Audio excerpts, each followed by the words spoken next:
Hello everyone, स्वागत है आपके अपने यूट्यूब चैनल इडूमैन रैकशीट पर। जो आरआरबी टेक्नीशियन का जो एग्ज़ाम हुआ है 6 मार्च की, जो फर्स्ट शिफ्ट हुई है, उसका 100% एनालिसिस करेंगे। इसके लिए प्लीज़ वीडियो को लाइक और चैनल को सब्सक्राइब जरूर कर लें। अगर आप चैनल पर नए हैं तो प्लीज़ चैनल को सब्सक्राइब जरूर करें, क्योंकि यहाँ पर सभी एग्जामों के एनालिसिस कराए जाते हैं। आपका क्वेश्चन पूछा गया था, भारतीय राष्ट्रीय कांग्रेस यानी कि आईएनसी के पहले अध्यक्ष कौन थे? आपके चार ऑप्शन थे।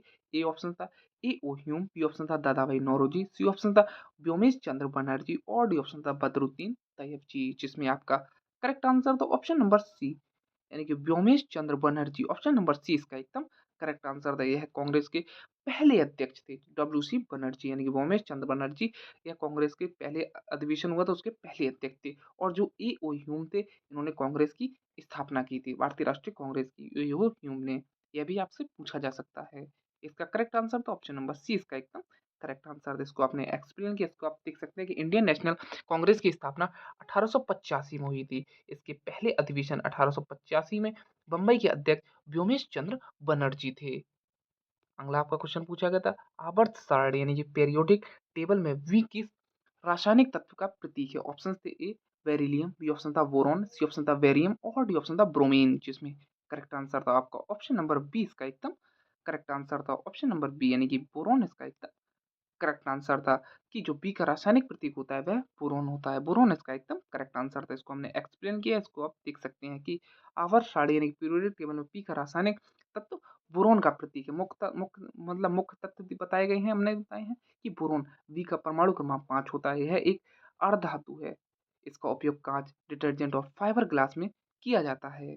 बोरोन का अगला आपका क्वेश्चन पूछा गया था, पौधों में जल और खनिजों का परिवहन मुख्य रूप से किसके द्वारा किया जाता है? चार ऑप्शन थे। ए फ्लोएम, बी ऑप्शन था जाइलम, सी ऑप्शन था रंध्र और डी ऑप्शन था क्लोरोप्लास्ट, जिसमें करेक्ट आंसर था ऑप्शन नंबर बी जाइलम इसका एकदम करेक्ट आंसर था। यह जिसने लगाया इसका एकदम करेक्ट आंसर था ऑप्शन नंबर बी इसका एकदम करेक्ट आंसर था। इसी को हमने एक्सप्लेन किया है कि पौधों में जल यानी कि वाटर और खनिज लवण यानी कि मिनरल्स का परिवहन मुख्य रूप से जाइलम द्वारा किया जाता है। अगला आपका क्वेश्चन पूछा गया था, इससे पहले प्लीज वीडियो को लाइक और चैनल को सब्सक्राइब जरूर कर लें। क्वेश्चन था आपका, भारतीय संविधान का अनुच्छेद 338 यानी कि आर्टिकल 338 निम्नलिखित में से किससे संबंधित है? ऑप्शन थे ए राष्ट्रीय पिछड़ा वर्ग आयोग, बी ऑप्शन था राष्ट्रीय अनुसूचित जाति आयोग, सी ऑप्शन था राष्ट्रीय अनुसूचित जनजाति आयोग और डी ऑप्शन था भाषाई अल्पसंख्यकों के लिए विशेष अधिकारी, जिसमें करेक्ट आंसर था ऑप्शन नंबर बी राष्ट्रीय अनुसूचित जाति आयोग इसका एकदम correct answer. National commission of scheduled castes इसका एकदम करेक्ट आंसर था। इसी को हमने एक्सप्लेन किया। इसको आप देख सकते हैं कि आर्टिकल 338 ऑफ इंडियन कॉन्स्टिट्यूशन के तहत national commission of schedule caste का प्रावधान किया गया है। इस आयोग का मुख्य कार्य अनुसूचित जनजातियों यानी कि एससी के अधिकारों और हितों की रक्षा करना, सरकार को सलाह देना, एससी के संबंधित शिकायतों की जांच करना, संसद को रिपोर्ट प्रस्तुत करना।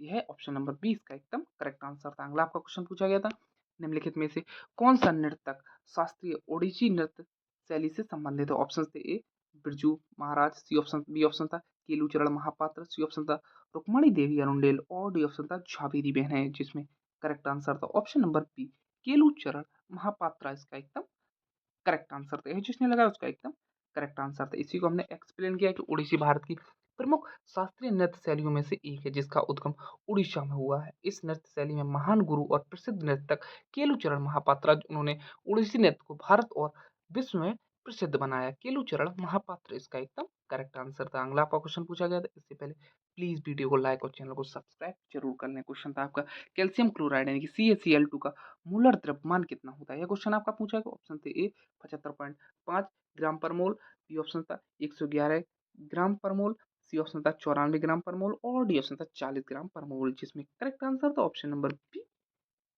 इसका एकदम करेक्ट आंसर था, यानी कि 111 ग्राम पर मोल इसका एकदम करेक्ट आंसर था। यह जिसने लगाया होगा उसका एकदम करेक्ट आंसर था। इसको हमने एक्सप्लेन किया है। इसको आप देख सकते हैं कि किस प्रकार किया है।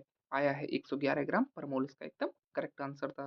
अगला आपका क्वेश्चन पूछा गया था, एक वह प्रक्रम क्या कहलाता है जिसमें एक जनक कोशिका दो बराबर संतति कोशिकाओं में विभाजित हो जाती है? ऑप्शन थे ए बहुविखंडन, बी ऑप्शन था द्विखंडन, सी ऑप्शन था मुकुलन और डी ऑप्शन था पुनरुद्भवन, जिसमें करेक्ट आंसर था आपका ऑप्शन नंबर बी यानी कि द्विखंडन इसका एकदम करेक्ट आंसर था। यह जिसने लगाया उसका एकदम करेक्ट आंसर था। इसी को हमने एक्सप्लेन किया कि बाइनरी फिशन वह प्रक्रिया है जिसमें एक जनक कोशिका विभाजित होकर दो समान संतति कोशिकाओं में बनाती है। अगला आपका क्वेश्चन पूछा गया था, श्री एस कृष्णन को जम्मू कश्मीर बैंक का अंशकालिक अध्यक्ष नियुक्त करने की मंजूरी किसने दी है? ऑप्शन थे, ए भारत सरकार ने, government of India, B option था भारतीय रिजर्व बैंक यानी reserve bank of India RBI ने, सी ऑप्शन था सेबी ने, और डी ऑप्शन था वित्त मंत्रालय यानी कि मिनिस्ट्री ऑफ फाइनेंस ने, जिसमें करेक्ट आंसर था option number B reserve bank of India यानी कि आरबीआई, भारतीय रिजर्व बैंक इसका एकदम करेक्ट आंसर था। यह जिसने लगाया उसका एकदम करेक्ट आंसर था, यानी कि option number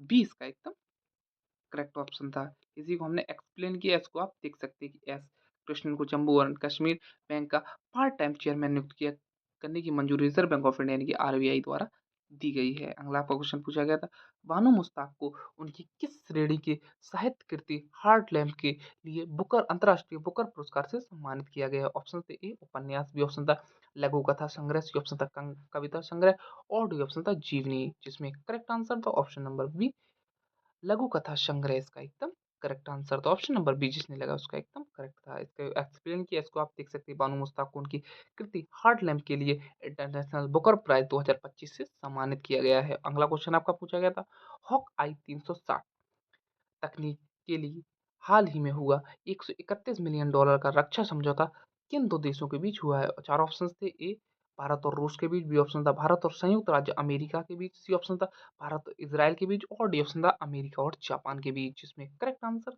option number B यानी कि भारत और संयुक्त राज्य अमेरिका यानी कि इंडिया एंड यूएसए इसका एकदम करेक्ट आंसर था। इसी को हमने एक्सप्लेन किया, इसको आप देख सकते हैं कि हाल ही में 331 मिलियन डॉलर का रक्षा समझौता हॉक आई 360 तकनीकी के लिए इंडिया और यूनाइटेड स्टेट के बीच हुआ है। अगला आपका क्वेश्चन पूछा गया था, मानव शरीर की आंत की आंतरिक परत के मुख्य रूप से कौन सा ऊतक पाया जाता है? ऑप्शन थे, ए घनाकार उपकला ऊतक, बी ऑप्शन था स्तंभाकार उपकला ऊतक, सी ऑप्शन था सकली उपकला ऊतक, और डी ऑप्शन था तंत्रिका ऊतक, जिसमें करेक्ट आंसर था ऑप्शन नंबर बी स्तंभाकार उपकला ऊतक इसका एकदम करेक्ट आंसर था। यह जिसने लगाया उसका एकदम करेक्ट आंसर था। इसी को हमने एक्सप्लेन किया, इसको आप देख सकते हैं कि मानव शरीर की आंत की आंतरिक परत मुख्य रूप से स्तंभाकार उपकला ऊतक पाया जाता है। अगला आपका क्वेश्चन पूछा गया था, इससे पहले प्लीज वीडियो को लाइक और चैनल को सब्सक्राइब जरूर कर लें। क्वेश्चन था आपका,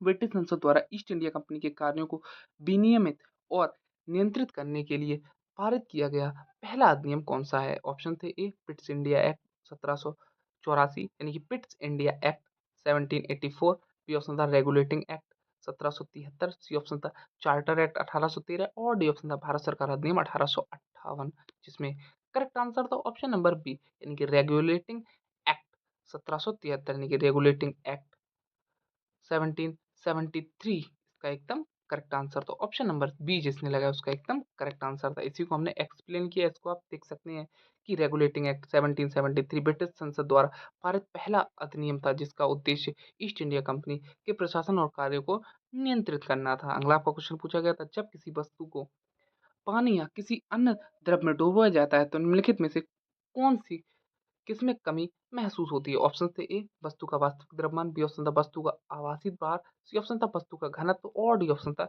वस्तु का आयतन, जिसमें करेक्ट आंसर था ऑप्शन नंबर बी वस्तु का आभासी भार।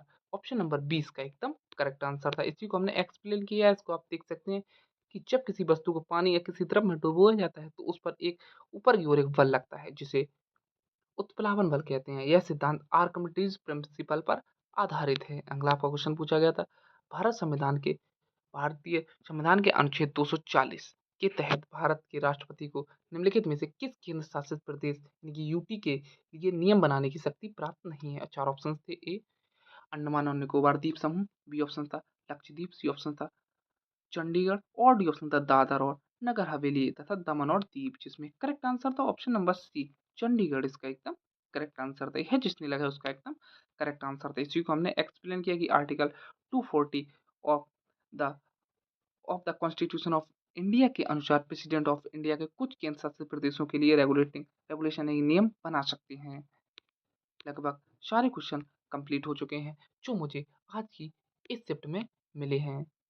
जितने क्वेश्चंस मिले उसका हमने 100% एनालिसिस किया है। इसके लिए प्लीज़ वीडियो को लाइक और चैनल को सब्सक्राइब ज़रूर कर दें। क्वेश्चन में हमने 100% एनालिसिस किया है, जो किसी भी कुछ यूट्यूब चैनल के माध्यम से नहीं कराया गया होगा। इसके लिए प्लीज़ वीडियो को लाइक और चैनल को सब्सक्राइब ज़रूर करें। Thank you.